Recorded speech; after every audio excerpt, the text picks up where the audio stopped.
یا رسول اللہ، نعرہ حیدری، اعوذ باللہ من الشیطان اللعین الرجیم، بسم اللہ الرحمن الرحیم، الحمد للہ رب العالمین، والصلاة والسلام والتحیۃ والاکرام علی سیدنا و نبینا و شفیع ذنوبنا و طبیب نفوسنا رحمت للعالمین ابی القاسم مصطفیٰ محمد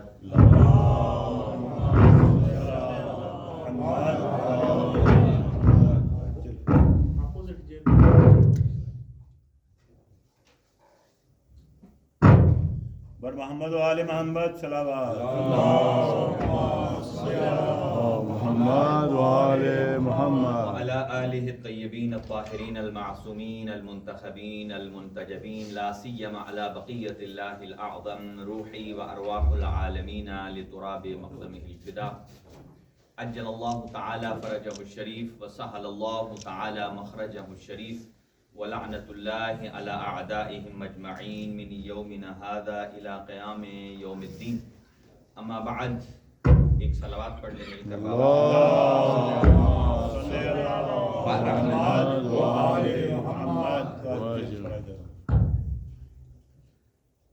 ایک اور صلوات پڑھ لیں.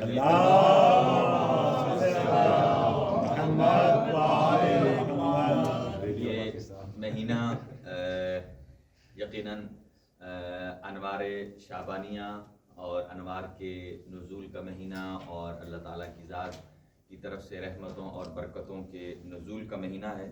اور اللہ تعالیٰ کی ذات اسی مہینے کی برکت سے ہماری آواز کو بھی بہتر کرے گا اور انشاءاللہ یہ آواز غدیری آواز جو ہے وہ بغیر اسپیکر کے سب تک پہنچے گی انشاءاللہ.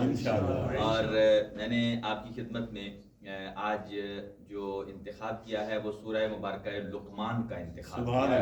اور اس کا اس لیے انتخاب کیا ہے کیونکہ یہ مہینہ ابھی آگے جیسے جیسے بڑھ رہا ہے، ابھی امام زمانہ عجل اللہ تعالی فرجہ الشریف کی ولادت باسعادت کے دن ہیں. اور ہم یہ میلاد تو پڑھیں گے لیکن اس کے ساتھ ساتھ یہ بتانا چاہیں گے کہ اگر آج امام کا ظہور ہوتا ہے تو امام کو کس قسم کے آدمی چاہیے. کیونکہ اگر امام کا آج ظہور ہو تو سوال یہ ہے کیا امام کو صرف نماز پڑھنے والے آدمی چاہیے جو صرف نماز ہی پڑھتے رہیں. مراد اس کا مطلب یہ نہیں ہے کہ کوئی نماز کی کو کرٹیسائز کیا جا رہا ہے، نہیں، مراد یہ کہ سادہ لو شیعہ امام کو نہیں چاہیے. یعنی جس کا محور صرف اپنی ذات کے گرد ہو کہ میں اچھا کھا لوں، میں نماز پڑھ لوں، میں اپنی زیارات کر لوں، میں اپنا جا کر عمرہ کر رہا ہوں.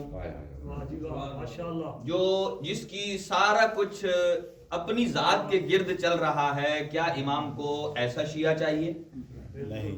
اور آپ نے دیکھا کہ امام، یہ ہمارا عقیدہ ہے کہ امام جب ظہور فرمائیں گے 12ویں آقا تو اپنی حکومت قائم کریں. یعنی اس کائنات عالم پر بغیر مرز کے، بغیر بارڈر کے، مرز کا مطلب بارڈر، بغیر حدود کے اگر کسی کی حکومت ہے تو پاک پیغمبر کے بعد 11ویں امام کے بعد امام مہدی آخر زمانہ جل اللہ.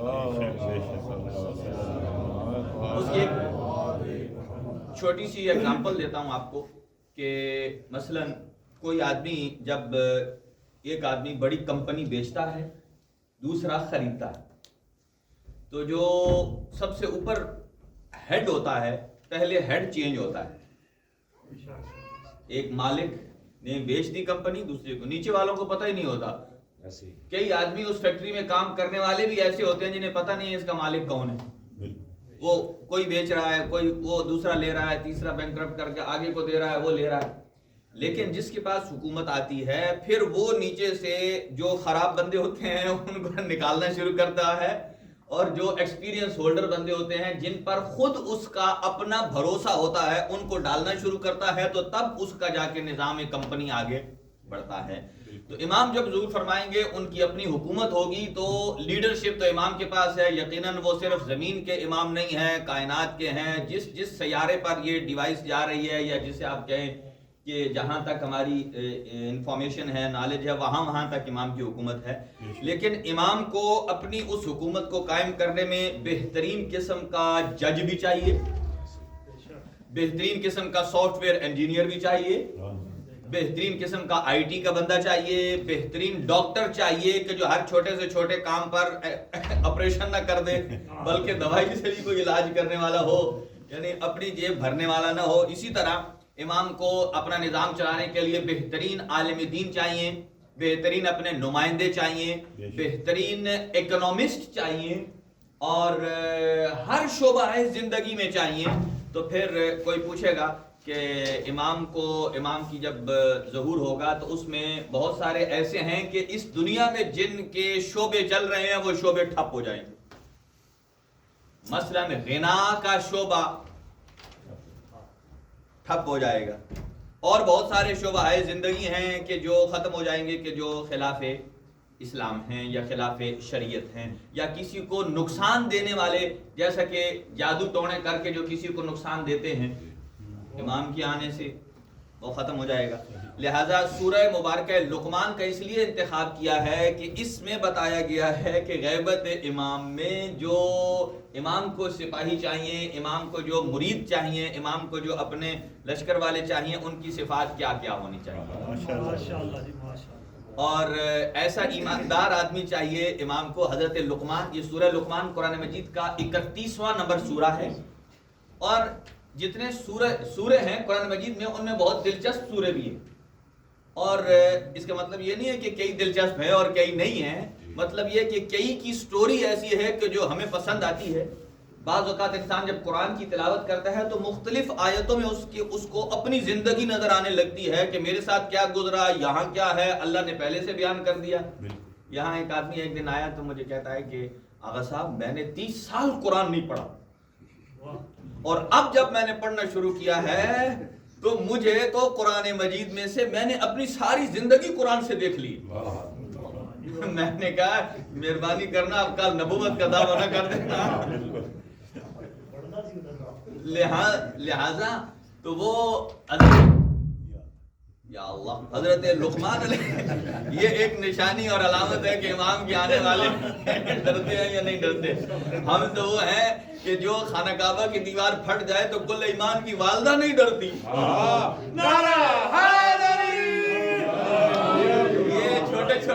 یہ اسپیکر چھوٹے چھوٹے جھٹکے دے کر ہمیں اپنے آقا و مولا اس لیے کہ دونوں میں قدر مشترک ہے، پہلے امام میں اور آخری امام میں۔ پہلا آیا تو بھی کعبے میں، آخری آئے گا تو بھی کعبے میں۔ لہذا یہ ہماری تقریر حضرت لقمان کے اندر سے مولا امام علی کے فضائل نکل رہے ہیں، اور یقیناً نکلیں گے۔ اور حضرت لقمان 31 نمبر سورہ، اور اس کی ٹوٹل 34 آیات ہیں اور انتہائی دلچسپ ہیں۔ یہ ہر آدمی کو پڑھنے والی ہیں کہ جو حضرت لقمان نے اپنے بیٹے کو وصیت کی ہے۔ لہذا ہمیں ہر آدمی کو چاہیے کہ ہم اپنی اولاد کو وصیت کر کے جائیں یا لکھ کر جائیں اپنے سرانے کے نیچے۔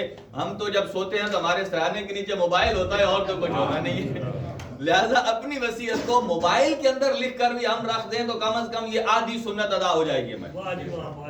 لہذا کیونکہ موبائل ایسا ہے کہ کیونکہ ہم آج کل ہر چیز کے ساتھ پاسورڈ لگاتے ہیں، بینک کے ساتھ پاسورڈ ہے، موبائل کے ساتھ پاسورڈ ہے، کسی کے پاس سمارٹ واچ ہے اس کے ساتھ پاسورڈ ہے، تو ہم نے اپنی وصیت کو بھی پاسورڈ لگایا ہو کہ ہماری وصیت بھی لاکر میں رہے، چلے ہو تو صحیح، تاکہ ہمارے جانے کے بعد وہ نکلے، تاکہ پتہ چلے کہ ہم نے کون کون سی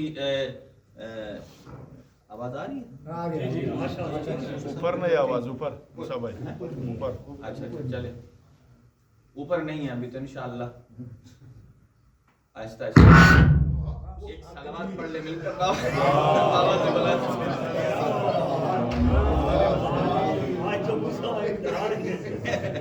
لگتا ہے کہیں دو تارے آپس میں جڑ نہ جائیں، پازیٹیو اور نیگیٹو۔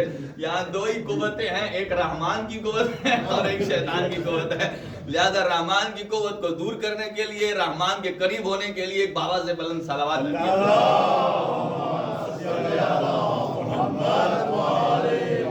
میں تو بازو بھی کھول کے بیٹھا ہوں تاکہ اس کے ساتھ میری تار کے ساتھ میرے بازو بھی نہ چپکے۔ اور حضرت لقمان علیہ السلام حضرت ابراہیم کے بھائی کے پوتے ہیں. چلے ہم آہستہ آہستہ سٹارٹ کرتے ہیں پھر آواز جائے گی. ہاں جی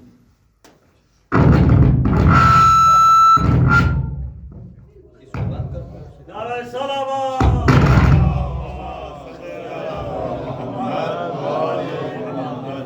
نعرہ تکبیر، نعرہ رسالت، نعرہ حیدری، حسینیت، یزیدیت، کل ایمان ناطق قرآن، حلالی تے حرامی دی پہچان، نعرہ حیدری.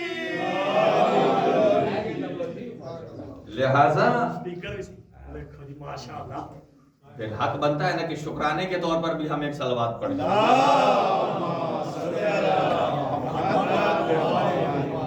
سورہ مبارکہ لقمان قرآن مجید کا 31 نمبر سورہ ہے اور اس کی ٹوٹلی 34 آیات ہیں.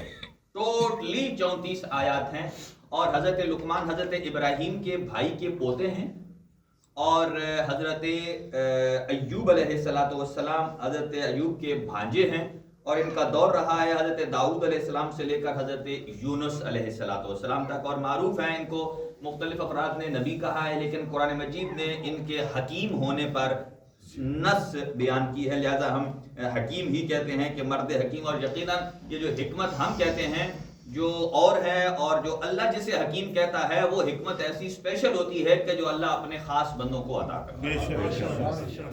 اور ان کی ایک حکمت یہ تھی کہ جب دو آدمیوں کو صلح کروانے جاتے تھے تو جو آدمی سرتوڑ کوشش کر چکے ہوتے تھے ہر آدمی کی ناکامی کے بعد جب یہ جاتے تھے ان کی آواز میں اتنا اثر تھا کہ دونوں کو پاس بیٹھا کر راضی کر دیتے.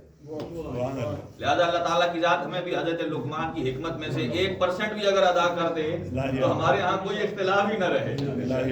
لہذا حضرت لقمان سورہ مبارکہ لقمان ان کے جس صاحب کے پاس کام کرتے تھے اور اس نے اپنے جتنے اور بھی غلام تھے انہیں کہا جو فلاں باغ میں پھل توڑ کے لے آؤ, موسم آ گیا ہوگا پھل توڑنے کا تو اتار کے لے آئیں. سارے چلے گئے, حضرت لقمان نے انکار کر دیا, کہا میں نہیں جاتا.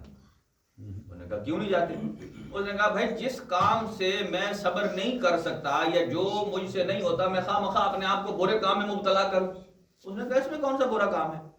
اس نے کہا بس یہ میں تمہیں بعد میں بتاؤں گا. وہ بیٹھے رہے.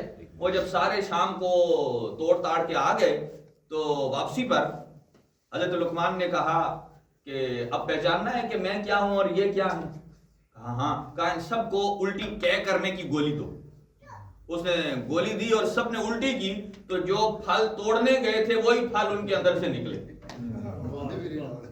کہا یہ دیکھا کہ تم نے انہیں ڈیوٹی دی تھی پھل توڑنے کے لیے, کھانے کی نہیں دی تھی. کھانے کو انہوں نے خود جائز اور حلال کر دیا ہے. لہذا میں نہیں گیا ہوں اس لیے کہ میں خواہ مخواہ بد سے بدنام برا کر میں نہ بھی کھاتا تو ان سب نے وہاں جمع ہو جانا تھا کہ کھاؤ کھاؤ کھاؤ. اتنے عادل تھے. اور حضرت لقمان یہ سورہ مبارکہ لقمان ہے. اس کے پہلے میں جو چند آیات ہیں ان کا میں ترجمہ آپ کو سناتا ہوں اور اس کے بعد پھر میں نے پوائنٹس کو نوٹ کیا ہے اگرچہ کمپلیٹ نہیں ہوئے ہیں کیونکہ قرآن مجید کی ایک روش ہے کہ کس طریقے سے اس روش کو پڑھا جائے. کیونکہ اگر صرف آیات کو پڑھا جائے تو آدمی سمجھتا ہے کہ نہیں یہ بوریت والا کام ہے. لیکن اس سورہ مبارکہ لقمان میں ارشاد خداوندی ہے تلک آیات الکتاب الحکیم, یہ ایک حکیم کتاب کی بہترین آیات ہیں اور ہدن و رحمتن للمحسنین, جو احسان کرنے والے ہیں ان کے لیے ہدایت ہے اور رحمت ہے. پھر ان کی نشانیاں بیان کی ہیں کہ محسنین کون ہوتے ہیں. الذین یقیمون الصلاۃ ویؤتون الزکاۃ وہم بالآخرۃ یوقنون, جن میں 3 صفتیں ہیں, وہ نماز بھی پڑھتے ہیں اور زکوٰۃ بھی دیتے ہیں اور آخرت پر ایمان بھی لاتے ہیں. سبحان اللہ. اور اگلی آیت میں فرمایا کہ وَمِنَ النَّاسِ مَن يَشْتَرِي لَهْوَ الْحَدِيثِ لِيُضِلَّ عَن سَبِيلِ اللَّهِ بِغَيْرِ عِلْمٍ, کہ کچھ ایسے لوگ ہیں کہ جو بیہودہ کلام خریدتے ہیں اور پھر سادہ لو انسان کے جن کے پاس نالج نہیں ہوتا ان کو گمراہ کرتے اور یتخذ ہزوا, اور پھر اللہ کے دین کا مذاق اڑاتے ہیں. 3 کام کہ وہ لہو الحدیث, یہاں 3 اماموں سے روایت ہے, امام باقر علیہ السلام, امام علی رضا علیہ السلام اور امام صادق علیہ السلام فرماتے ہیں کہ لہو الحدیث کیا ہے؟ لہو الحدیث کہتے ہیں وہ گفتگو جس میں غنا پایا جائے. غنا حرام ہے، سب کو معلوم ہے غنا حرام ہے، لیکن کسی کو یہ نہیں پتا کہ غنا ہے کیا. جی سب سے بڑی بات یہ ہے کہ غنا حرام ہے لیکن کسی کو پتا نہیں کہ غنا ہے کیا. اگر پتا چلے تو حرام. جس طرح گانا سننا اس میں دو لفظ پائے جاتے ہیں، ایک ہے سما اور ایک ہے استماع. دو لفظ ہیں. مثلا آپ ایک گلی سے گزرے ہیں، کسی گاڑی والے نے بڑا ڈیک لگا کے ڈھما ڈھما لگایا ہوا ہے، جیسا کہ ہمارے پڑوس میں ایسا ہے کہ سارا دن میں سنتا ہوں. اب یہ میرا سما ہے، استماع نہیں ہے. یعنی کہ وہ سما کیا ہوتا ہے؟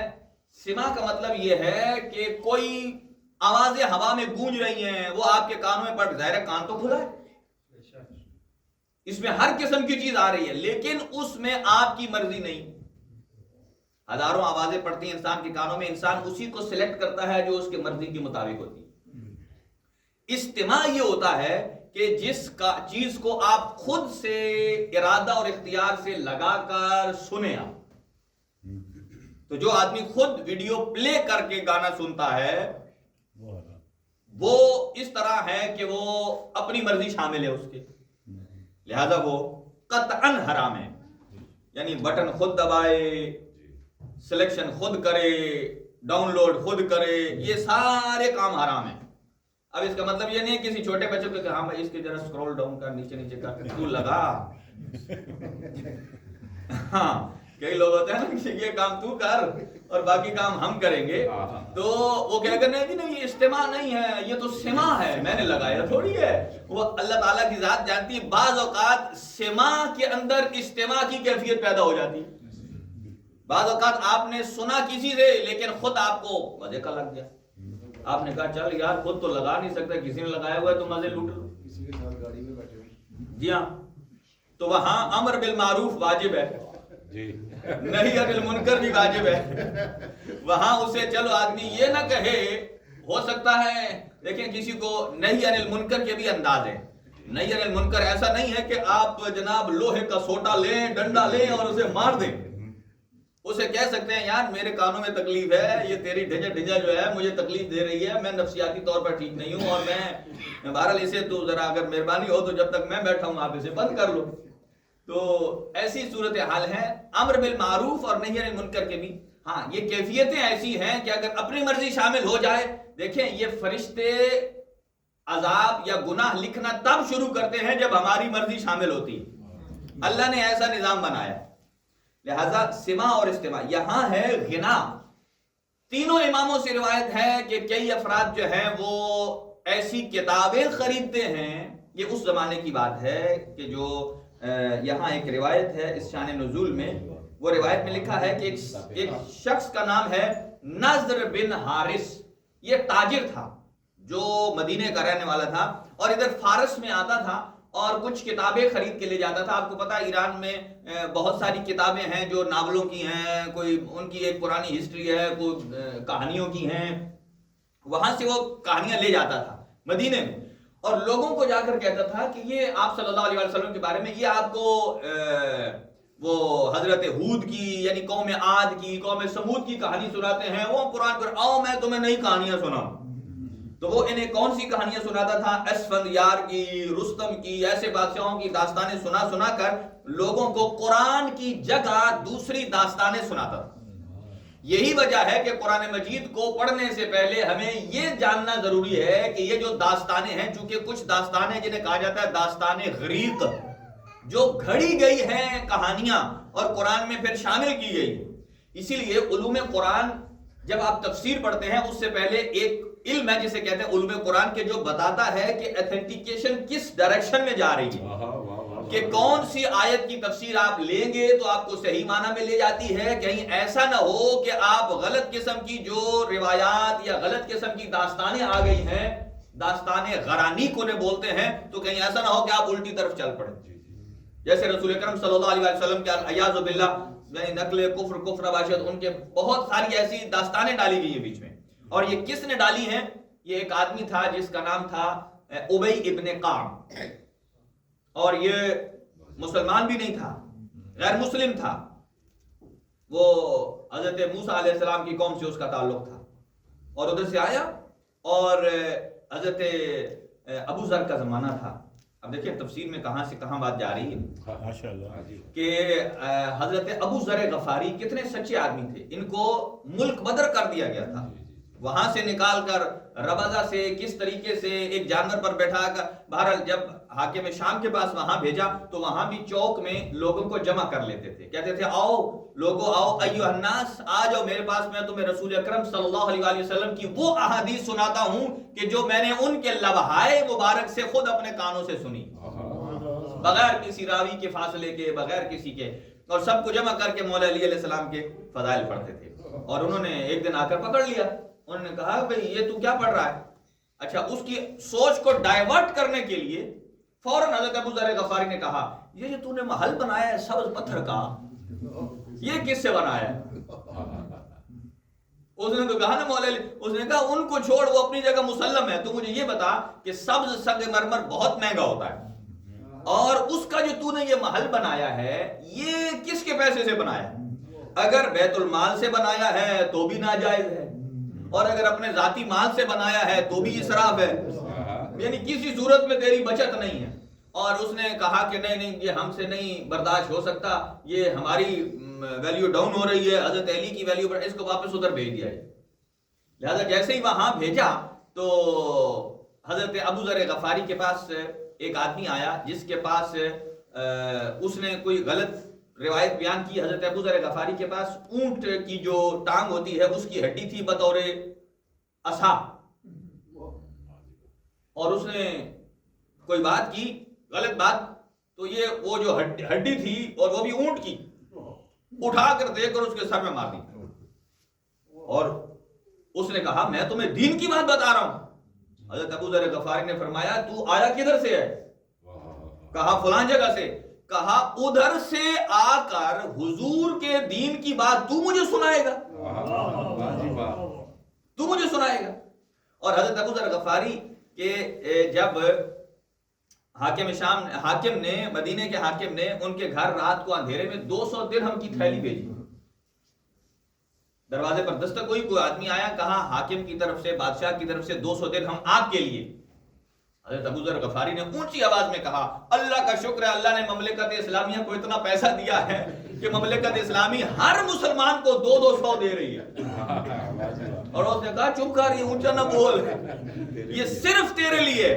اس نے کہا صرف میرے لیے، اوروں کے لیے نہیں ہے؟ کہا نہیں. کہا جس مملکت میں اوروں کے لیے کچھ نہیں ہے اس میں سے ابو ذر بھی نہیں لیتا، لے جا.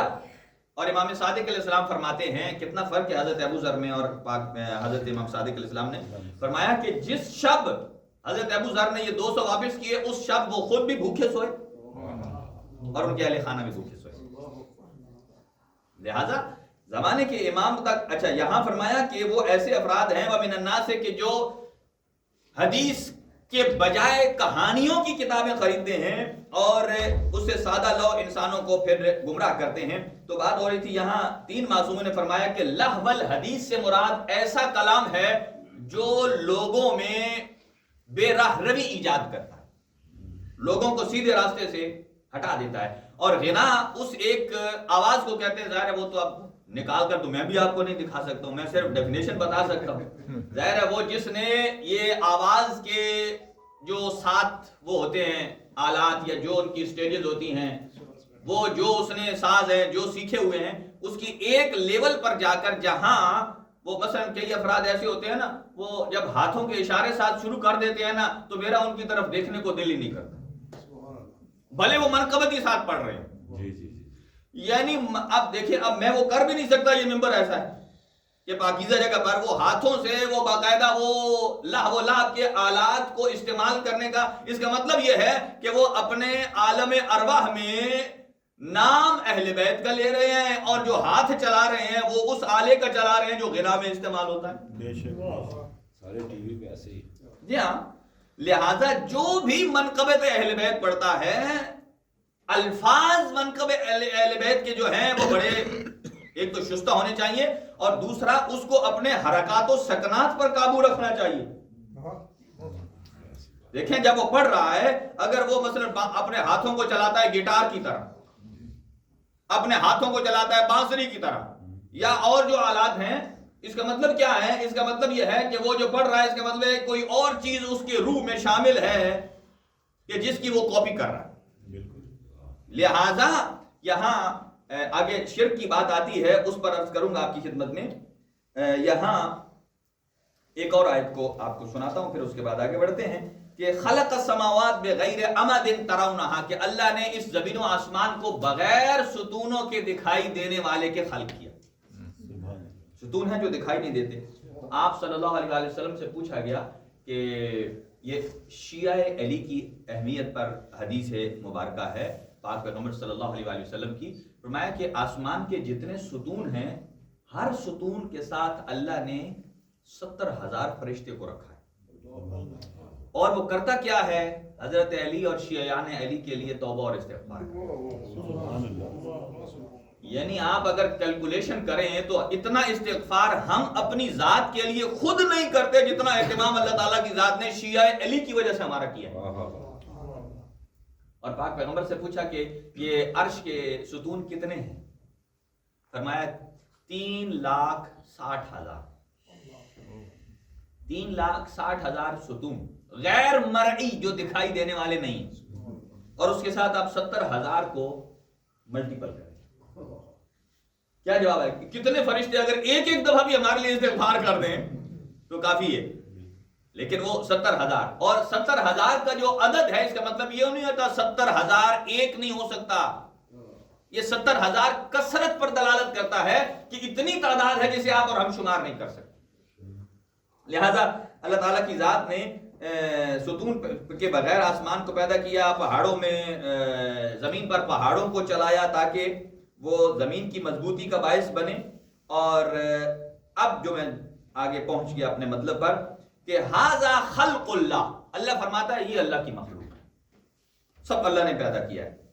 فَأَرُونِي، جو اللہ کے علاوہ کسی اور کو مانتے ہو، فَأَرُونِي، اللہ کہتا ہے دکھاؤ تو صحیح مجھے، ماذا خلق الذین من دونہ، میرے علاوہ تم نے جسے خدا بنایا ہے ذرا اس کی مملکت بھی تو مجھے دکھاؤ۔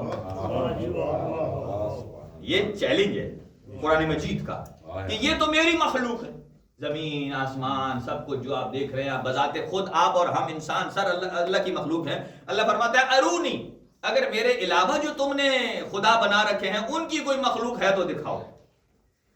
اور یہاں سے اب حضرت لقمان اپنے بیٹے کو وصیت کرتے ہیں، وَلَقَدْ آتَيْنَا لُقْمَانَ الْحِكْمَةَ، اللہ تعالیٰ فرماتے ہیں ہم نے لقمان کو حکمت دی، اِنِ اشْكُرْ لِلَّهِ، کہ اللہ کا شکر ادا کریں، وَمَنْ يَشْكُرْ فَإِنَّمَا يَشْكُرُ لِلنَّفْسِ، اور جو اللہ کا شکر ادا کرتا ہے وہ اللہ کے لیے اپنی ذات کے لیے شکر ادا کر رہا ہے۔ ہاں، جو اللہ کی نافرمانی کرتا ہے اللہ کو اس سے کوئی نقصان ہونے والا نہیں ہے۔ ایک صلوات پڑھے مل کر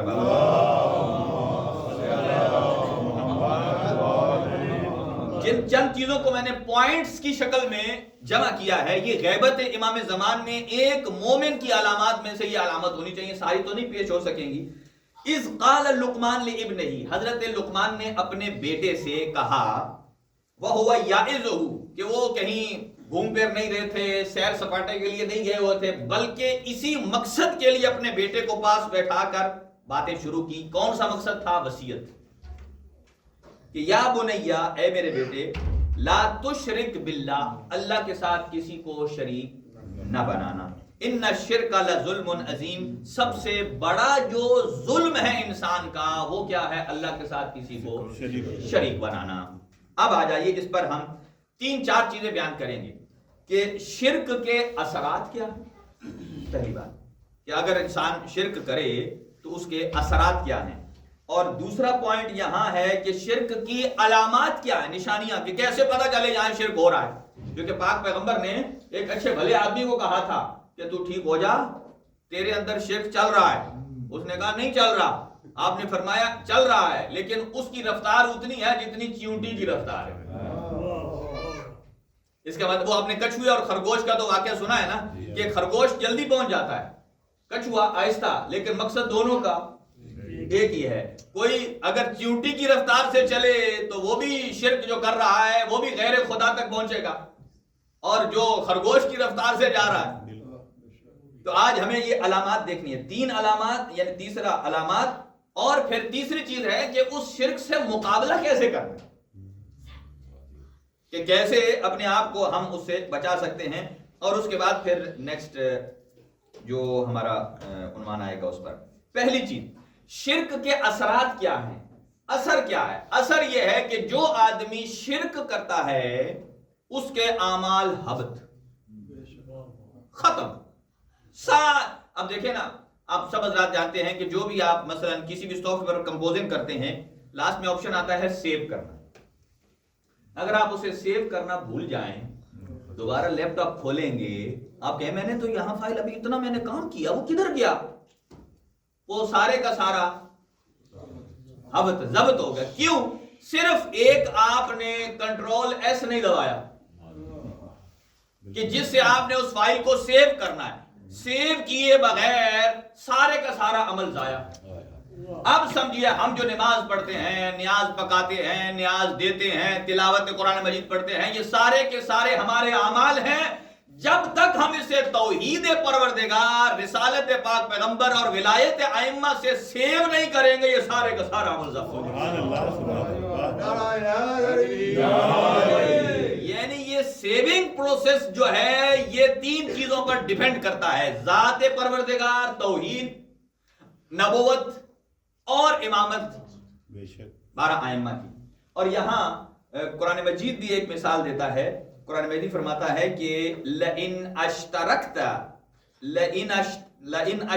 لَيَحْبَطَنَّ عَمَلُكَ، اگر آپ شرک کریں گے تو آپ کے عمل کو جیسے آگ خشک لکڑی کو جلا دیتی ہے، ایسے ہی شرک ہمارے اعمال کو، ہم اپنے طرف سے سمجھ چکے، ہم نے سب کچھ کمپوز کر لیا ہے اور ہم اپنے لیپ ٹاپ کو شٹ ڈاؤن کر رہے ہیں، لیکن ہم نے سیو نہیں کیا ہے. تو سب سے پہلا اثر یہ ہے کہ اعمال حبط. اچھا، ضبط اور حبط میں فرق ہے. ضبط ہوتا ہے کہ جو آپ کا عمل موجود ہے، کسی نے لے لیا ہے، سزا کے بعد آپ کو واپس دے دے. جیسا کہ کوئی آدمی مثلا کسی کی گاڑی یہاں سے آپ جائیں، اس نے کنٹرول ٹیکنیک نہ کی ہو، انشورنس کا پیپر نہ ہو، سب کچھ نہ ہو، پولیس والے چیک کریں تو کیا کریں گے؟ آپ کی گاڑی کو ضبط کریں گے، حبط نہیں کریں گے، ضبط کریں گے. وہ کہیں گے یہ چیزیں لاؤ، لے جاؤ. حبط کا معنی کیا ہے؟ اگر کوئی آدمی کسی گاڑی میں کوئی واردات کرتا ہے، یا وہ پتہ چلتا ہے کہ اس نے کسٹم پے نہیں کیا ہے، فلان جگہ سے آئی ہے، اس کے ڈاکومنٹیشن غلط ہے یا جعلی ہے، تو پھر وہ ضبط نہیں کریں گے، وہ دائمی ہمیشہ کے لیے لے لیں گے، پھر واپس.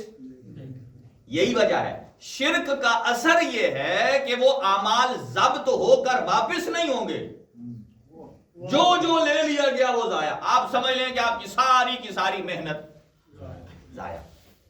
ایک اثر. دوسرا، شرک کا اثر یہ ہے، ہاں اب یہ تھوڑی سی ڈیفینیشن بھی ہو جائے کہ شرک ہے اللہ کی ذات کے ساتھ کسی کو شریک قرار دینا. ہم نارملی تو اس تعریف کے قائل ہیں، ہم کہتے ہیں نہیں جی نہیں، خدا صرف اللہ. لیکن جب عمل کی دنیا آتی ہے، عبادت صرف اللہ کے لیے، نیک کام صرف اللہ کے لیے. جب ہم اعمال میں آتے ہیں تو ہم اللہ کے علاوہ کسی اور کو خوش کرنے کے لیے جب کر رہے ہوتے ہیں تو یہ بھی شرک ہے،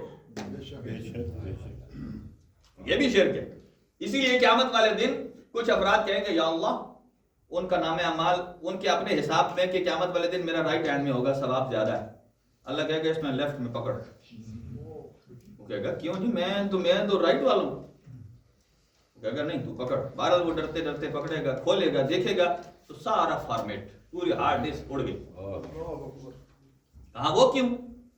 کہا یہ اڑی ہی اسی لیے ہے کہ تو نے جس کو خوش کرنے کے لیے کیا تھا، جاؤ آج اس سے اپنا ثواب لو.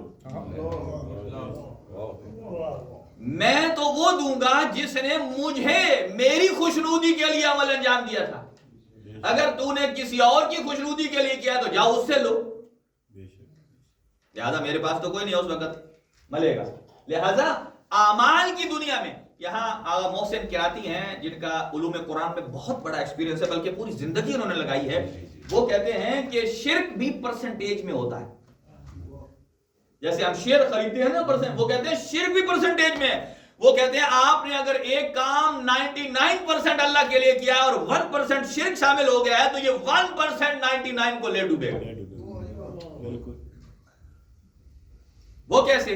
وہ اسی طرح ہی ہے کہ جیسے آپ کا ڈیٹا اگر کمپیوٹر میں سیو ہے، اگر کہیں سے ہلکا سا وائرس آ گیا تو جو فولڈر بند ہے ان میں بھی وائرس چلا جائے گا۔ یہ نہیں ہے کہ جو فولڈر کھلا ہے اس میں وائرس لے گا، نہیں، وہ جو بند ہے اسے بھی کھا جائے گا۔ یہاں تو کھلے کی بات ہو رہی ہے کہ ایک عمل ہے، مثلا میں بتاتا ہوں کہ میں نے 1 گھنٹے کی تقریر کی، 1 گھنٹے کی تقریر کے آخر میں بالکل اینڈ پر میرے ذہن میں آئے نہیں یار میں کو آخر میں ایسا نقطہ لگاؤں کہ یہ سارے واہ کیا مولانا صاحب آج تقریر، سمجھیں کہ وہ گھنٹے کی ساری 59 منٹ بھی ضائع۔ کیوں؟ یہ 1 منٹ میں نے صرف اس لیے سوچا ہے کہ لوگ مجھے کہیں کہ بڑا اچھا ہے، اچھی تقریر کرتا ہے، تو یہ خوشنودی پروردگار نہیں ہے۔ البتہ یہاں جو ہم خوشنودی آپ صلی اللہ علیہ وآلہ وسلم اہل بیت اطہار کی خوشنودی کے لیے کرتے ہیں وہ شرک نہیں ہے، وہ عین توحید ہے۔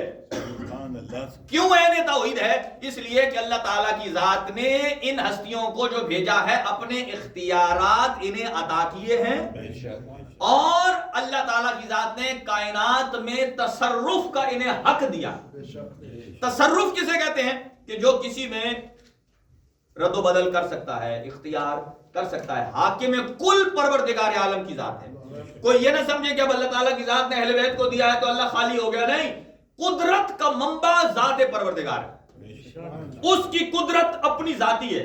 اہل بیت کو جو قدرت اللہ نے دی ہے یہ اہل بیت کی اپنی ذاتی نہیں ہے، یہ اللہ کی عطا کر رہا ہے۔ سبحان اللہ، اللہ کی عطا کردہ قدرت اہل بیت کے پاس ہے۔ پھر آپ کہیں گے ہمارے پاس کیا ہے؟ تو کبھی بھی انہیں نہ ملائیں۔ ہمارے پاس جو قدرت ہے یہ اہل بیت کی قدرت کے صدقے سے اللہ نے دی ہے، لہذا اور استعمال پر ڈیپینڈ کرتا ہے۔ اسی لیے اللہ تعالیٰ نے فرمایا اے میرا بندہ اطیعنی اکون لک، تو میری اطاعت کرتا جا میں تیرا ہو جاؤں۔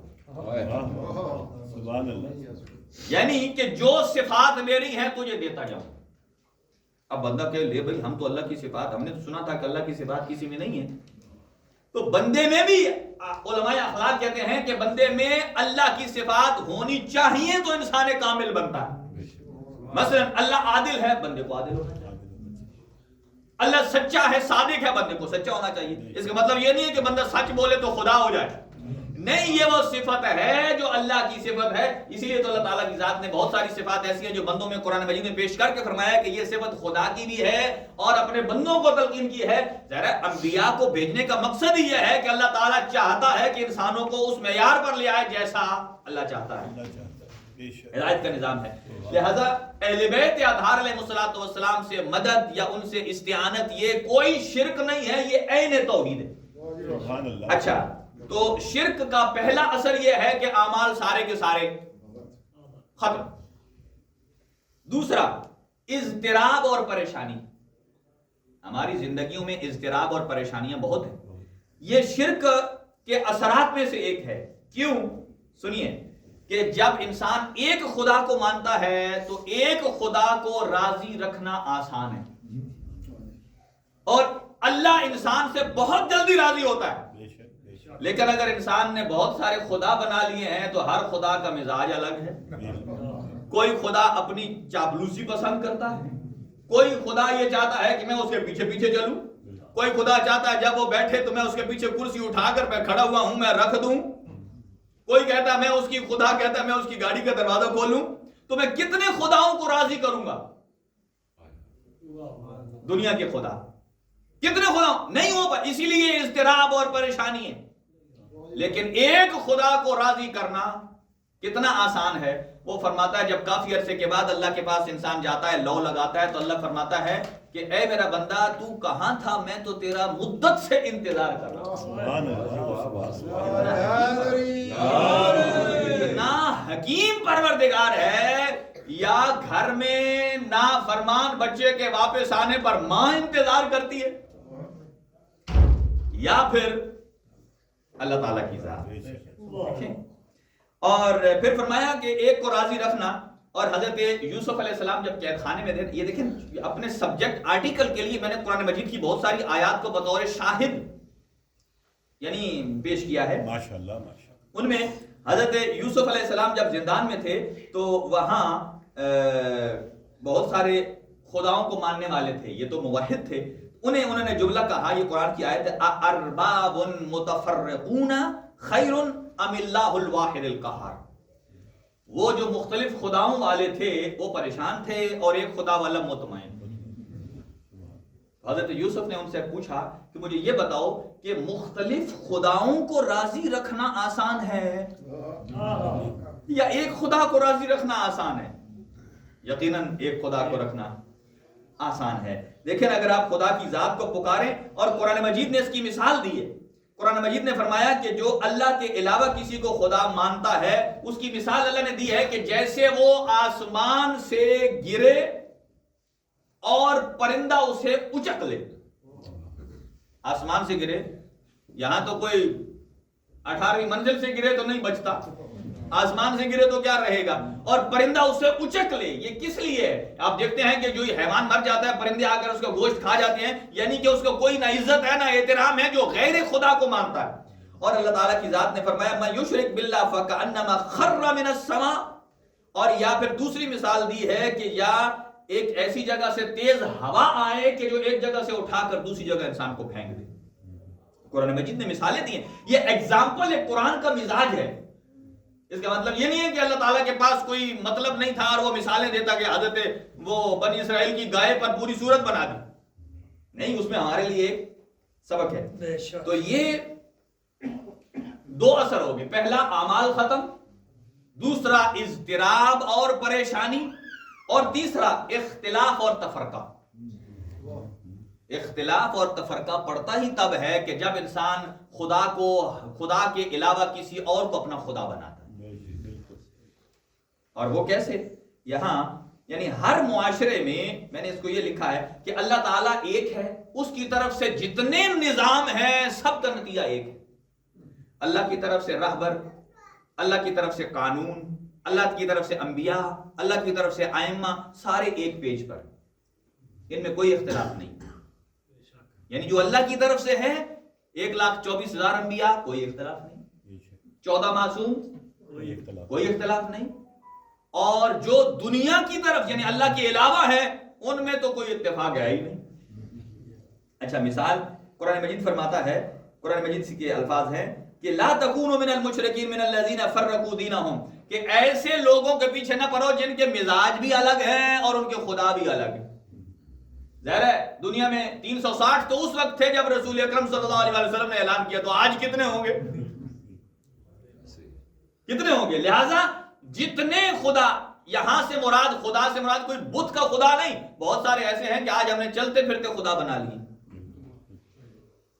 لہذا چوتھا اثر, قیامت والے دن رسوائی اور ذلت.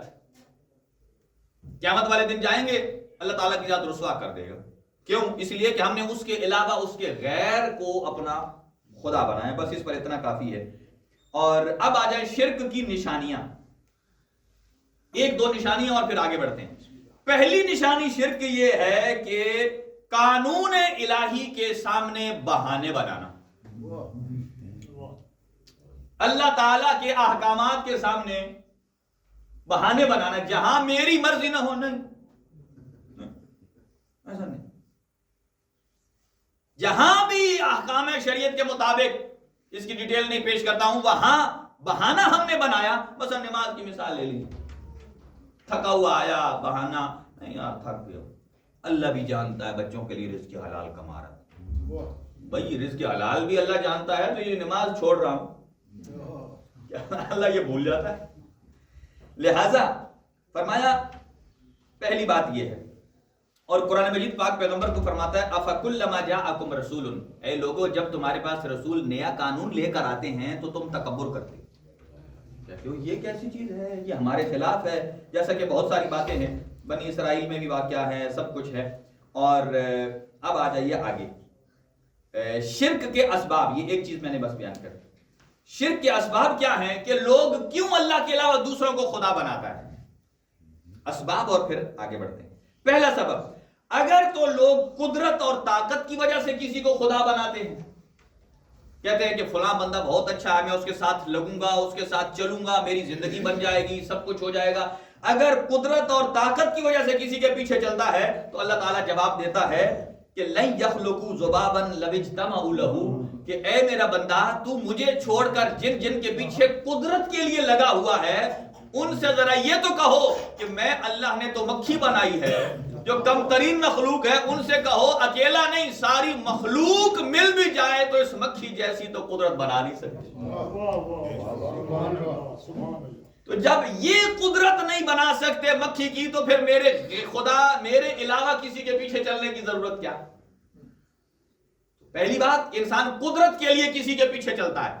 دوسری، انسان اپنا پیٹ بھرنے کے لیے، آج کل جیسا کہ مختلف جگہوں پر ہے بھی صحیح، اور خاص طور سے ہمارے پاکستان میں جو حالات ہیں کہ پیٹ بھرنے کے لیے کہ چلو فلاں کے ساتھ چلیں گے 3 ٹائم کھانا تو اچھا مل جائے گا نا، تو اللہ تعالیٰ فرماتا ہے لا یملکون لکم رزقا، اے میرا بندہ مجھے چھوڑ کر کسی اور کے پیچھے پیٹ بھرنے کے لیے تو گیا ہے، مجھے بتا میرے علاوہ بھی کوئی رازق ہے؟ کیا میرے علاوہ بھی کوئی رازق ہے؟ جس کے پاس تو جا رہا ہے یہ دیکھ اسے رزق کون دے رہا؟ تو خدا دے رہا۔ تو پہلا قدرت کی وجہ سے ہم کسی کے پاس جاتے ہیں، دوسرا پیٹ بھرنے کی وجہ سے، اور تیسرا عزت کی وجہ سے کہ چلو جی ہم بھی کسی وزیر کے ساتھ ہوں گے، چلو کوئی فوٹو شوٹو بھی آئے گا، کوئی سیلفی شیلفی بھی، کچھ فالوور مل جائیں گے، لوگ سمجھیں گے ہماری فیملی میں یہ بڑا سیاستدان ہے۔ یعنی عزت کے لیے، جھوٹی عزت کی وجہ سے جب پیچھے جاتے ہیں تو قرآن مجید جواب دیتا ہے فَإِنَّ الْعِزَّةَ لِلَّهِ جَمِيعًا، اگر اللہ عزت دینا چاہے تو جھونپڑی میں بیٹھے ہوئے بندے کو دے دیتا ہے۔ اور اچھا کوئی آدمی بڑا وزیر کی بزتی ہو جائے نا، اب وہ یہ آیت نہیں پڑھے گا ان العزت للہ جميعا، وہ پڑھے گا تو عز من تشاء وتذل من تشاء، وہ کہے گا عزت بھی اللہ دیتا ہے، ذلت بھی اللہ دیتا ہے۔ لیکن لوگوں نے اپنی خاطر آیتوں کا چسکا مزہ اپنا لے لیا۔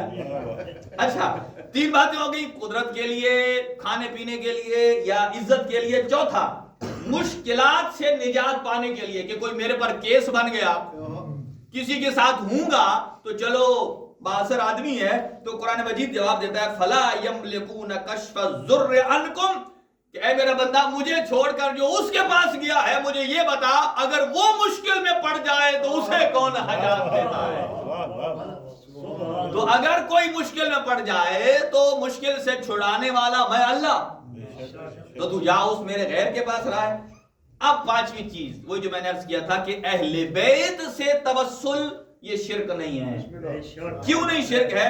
اس لیے یہ حلال مشکلات ہیں، اور ان کے پاس مشکلات کو حل کرنے کی جو قدرت ہے وہ اللہ نے دی ہے، اور وہ قدرت ایجاد ہے، معجزہ۔ لہذا اس کو اسی حد تک میں چھوڑتا ہوں۔ آگے شرک کا مقابلہ کیسے کرنا، اگر ہو جائے تو کیا کریں؟ کیونکہ قرآن نے تو کہا ہے کہ قرآن مجید یہاں فرماتا ہے ان اللہ لا یغفر ان یشرک بہ ویغفر ما دون ذلک، اللہ شرک کو معاف نہیں کرے گا، اس سے نیچے جو کچھ ہے۔ بس آپ ایک ریڈ لائن بنا لیں کہ شرک سے اوپر معافی نہیں، اس سے نیچے جو ہے انسان اگر توبہ کرے، گڑ گڑائے، وہ کام چھوڑ دے تو اللہ تعالیٰ کی ذات معاف کر دیتی ہے۔ اب دیکھیں کیسے چھٹکارا حاصل کیا جائے۔ طاغوت، اور یہ طے شدہ بات ہے کہ یہ جو اللہ کے علاوہ لوگوں نے دوسروں کو خدا بنایا ہے، تو کیا جو انبیاء اللہ کی طرف سے آئے ہیں کیا وہ زیادہ حق نہیں رکھتے تھے؟ ان کے پاس تو ان سے بھی قدرت زیادہ ہے، لیکن جو انبیاء ائمہ آئے ہیں انہوں نے یہ نہیں کہا کہ ہمیں مانو، کہا ہمارے خدا کو مانو۔ تو بہرحال اس کے بہت سارے میں نے وہ نکالے ہیں، لیکن بہرحال آسان اس کا حل یہ ہے کہ انسان توبہ اور استغفار کرے۔ اب آ جائیے اگلی بات پر کہ وَوَصَّيْنَا الْإِنسَانَ بِوَالِدَيْهِ إِحْسَانًا، کہ اسی پر میں چند منٹ آپ کے لوں گا کہ حضرت لقمان نے جو اپنے بیٹے کو وصیت کی ہے، اور وصیت کی ہے کہ کیا کیا کرنا ہے۔ اب میں صرف اس کا ترجمہ اگر پڑھ دوں تو شاید یہی کافی ہوگا، چونکہ ٹائم کافی ہوگا۔ اور حضرت لقمان فرماتے ہیں کہ پہلا لا تشرک باللہ، یہ تو ہم نے پڑھ دیا، وَوَصَّيْنَا الْإِنسَانَ بِوَالِدَيْهِ، کہ اپنے والدین کے ساتھ حسن سلوک کریں، نمبر 1۔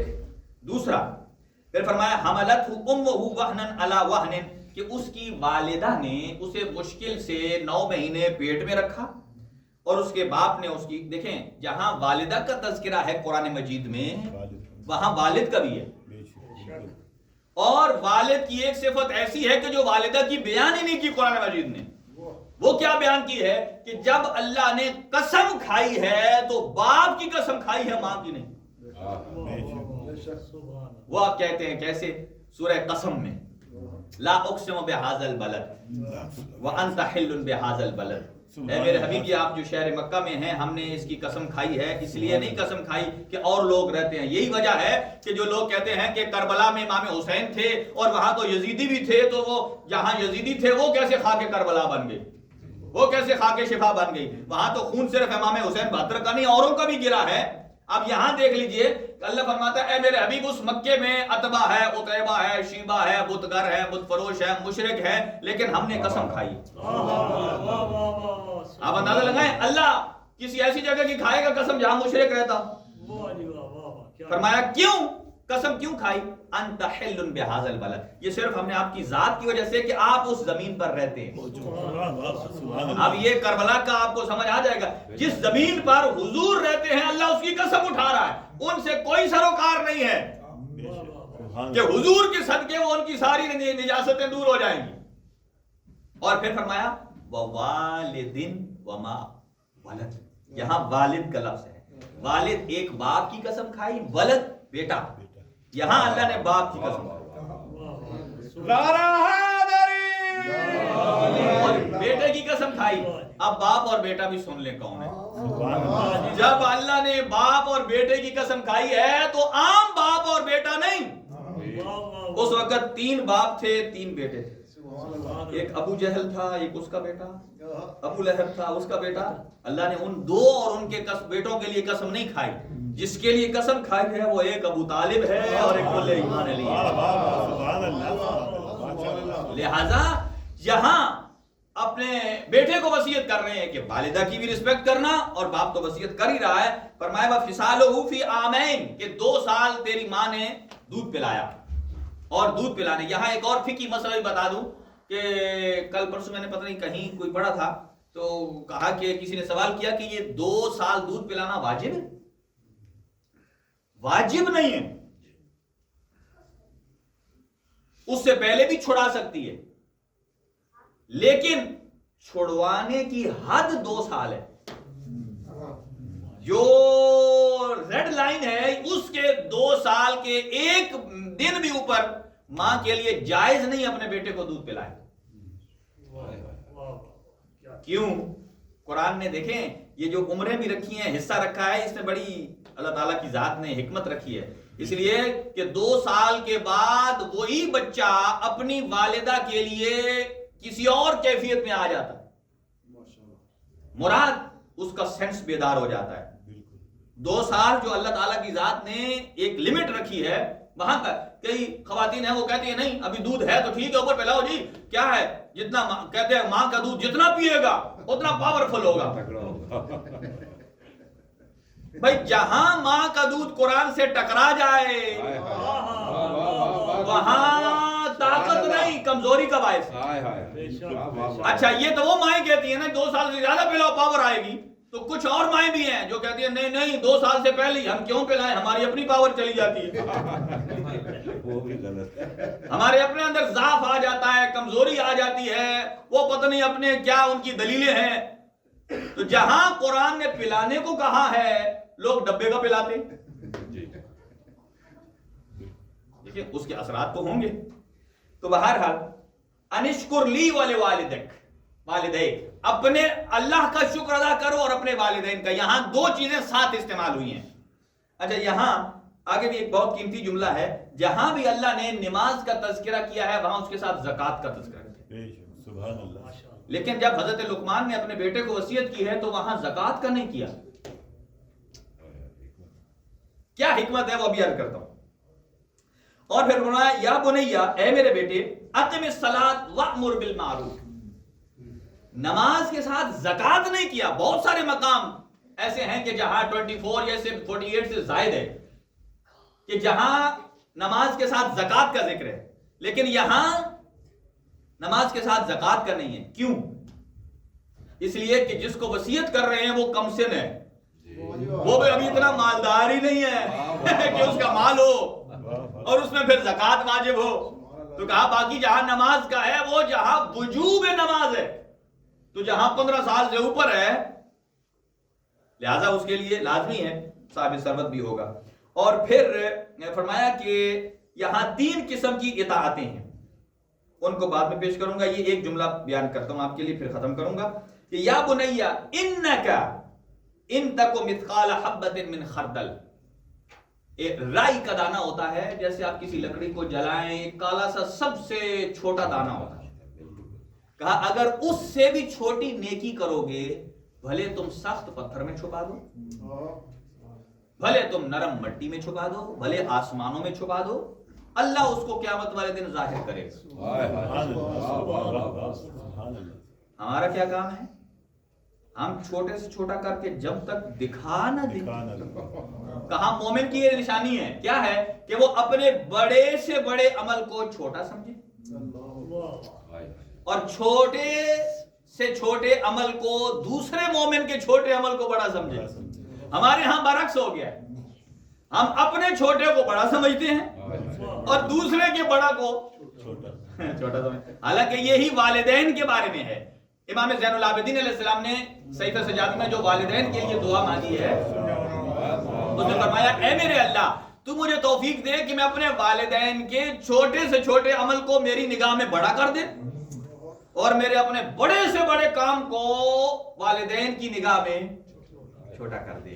اور یہاں 2 لفظ استعمال کیے ہیں کہ قرآن نے وَوَصَّيْنَا الْإِنسَانَ بِوَالِدَيْهِ إِحْسَانًا. یہاں 2 چیزیں ہیں، بس اسی پر ہم ختم کرتے ہیں کہ احسان اور ہے اور انفاق اور ہے. ہمارے لوگ جب بڑے ہو جاتے ہیں اپنے والدین کے لیے انفاق کو احسان سمجھ بیٹھتے ہیں. انفاق کیا ہے؟ انفاق ہوتا ہے خرچ کرنا. کسی کے پاس خرچہ نہیں ہے اسے خرچہ دے دینا. کوئی زیارتوں پہ نہیں جا سکتا، والدین اپنے ماں باپ کو زیارت کرا دیں، اپنے ماں باپ کو حج کرا دیں. یہ ہے انفاق. پیسہ لگا کے ان کو کام کرا دینا، اچھا لباس دے دینا، اچھا مکان لے کر انہیں زیورات لے کر دے دینے والدہ کو. ٹھیک ہے، یہ ہے انفاق. ہم یہ کر کے سمجھتے ہیں کہ ہمارا حق ادا ہو گیا. حق یہ نہیں ہے. احسان یہ ہے جب چھٹے امام سے کسی نے پوچھا کہ اے میرا آقا میں نے اپنی ماں کو 7 حج کرا دی تو کیا میرا حق ادا ہو گیا؟ حضرت نے فرمایا مجھے یہ تو بتا کہ تو کراتا کیسے تھا. کہا میرے پاس پیسے آ گئے تھے، میں تاجر آدمی ہوں اور میں نے سمجھا پتہ نہیں اگلے سال پیسے کہیں کسی اور بزنس میں لگ جائیں، ختم ہو جائیں، چلو اس سال ہے ہم ماں کو حج کرا دیں. کرا دیا. کہا اگلے سال، کہا پھر پیسے رہ گئے. پھر میں نے یہی نیت کی پتہ نہیں اگلے سال پیسہ کہیں اڑ نہ جائے، ماں کو حج کرا دو اور پتہ نہیں اگلے سال میری ماں رہے یا نہ رہے. تو 7 حج کرائے. کہا دیکھا ہے تو نے اپنی ماں کو حج کرایا ہے، ہر سال یہ نیت کرتا تھا پتہ نہیں اگلے سال میری ماں رہے یا نہ رہے، میری ماں رہے یا نہ رہے. یعنی تیرے مطمع نظر تھا ماں کی موت. اور جب تو بچپنے میں مریض ہوتا تھا تیری ماں دعا کرتی تھی یا اللہ اگر میری جان جاتی ہے چلی جائے میرا بچہ بچ جائے. تو اس کا مطمع نظر کیا تھا؟ حیات، زندگی. تو کہا قرآن کہتا ہے کبھی موت اور حیات برابر نہیں ہو سکتے، کبھی موت اور زندگی برابر نہیں ہو سکتے. تو کیسے کہتا ہے کہ میں نے 7 حج کرا کر حق ادا کر دیا. لہٰذا امام زمانہ کی غیبت میں ہر بچے کو اپنے والدین کا فرما بردار ہونا چاہیے، تب جا کر امام کے لشکر میں شامل ہوگا. وگرنہ ماں باپ کا، اگر ماں باپ بوڑھے ہوں اور وہ بھاگ کر مولا ظہور کریں، یہ بھاگ کر مولا کے پاس پہنچ جائے، اپنی طرف سے اچھا کام کر رہا ہے، میں مولا کے پاس جا رہا ہوں، مولا کہیں گے مجھے تیرا آنا قبول نہیں ہے، تیرے ماں باپ مریض گھر بیٹھے ہیں، میری خدمت یہ ہے کہ تو ماں باپ کی خدمت کر. ایسے بہت سارے واقعات ہیں. دعا ہے خداوند عالم ہم سب کو غیبت امام زمان میں اپنے آپ کو پریپیئر کرنے کی توفیق عنایت فرمائے. پروردگار امام کے لشکریوں کی صفات ہمیں اپنے اندر پیدا کرنے کی توفیق عنایت فرما. قرآن مجید کو پڑھنے اور عمل پیرا ہونے کی توفیق عنایت فرما. پروردگار اپنے والدین کے ساتھ احسان بھی اور انفاق بھی کرنے کی توفیق عنایت فرما. جن کے والدین حال حیات ہیں ان کی زندگیاں دراز فرما، اور جن کے جان فانی سے کوچ کر گئے پروردگار انہی آیات کے صدقے میں ان کو جوار معصومین میں جگہ نصیب فرما، ان کے صغیرہ کبیرہ گناہ معاف فرما، اور جتنے لوگ مریض ہیں ان کو شفائے کامل و عاجل عطا فرما.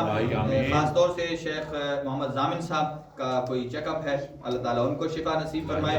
برادر علی مرتضیٰ جان صاحب، ان کی اہلیہ کا آپریشن، اللہ انہیں جلد از جلد صحت یاب فرمائے. ایک اور مومنہ ہیں جو کینسر میں مبتلا ہیں، اللہ ان کو شفا نصیب فرمائے. سید اظہر شاہ جعفری صاحب، ان کی ہمشیرہ مریض ہیں، اللہ ان کو شفا نصیب فرمائے. سید صادق شاہ صاحب ہیں، سید شمیم زیدی صاحب ہیں، اللہ تعالیٰ ان تمام مریضوں کو شفائے کامل و عاجل عطا فرمائے. ایک اور مومنہ نے درخواست سے دعا کی، اللہ ان کی جملہ حاجات کو پورا فرمائے. ربنا تقبل دعا منا انک انت السمیع العلیم بجاہ محمد وآلہ الطاہرین. السلام علیکم یا نبی اللہ، السلام علیکم یا رسول اللہ، السلام علیکم یا باعث اللہ، السلام علیکم یا حبیب اللہ ورحمۃ اللہ وبرکاتہ.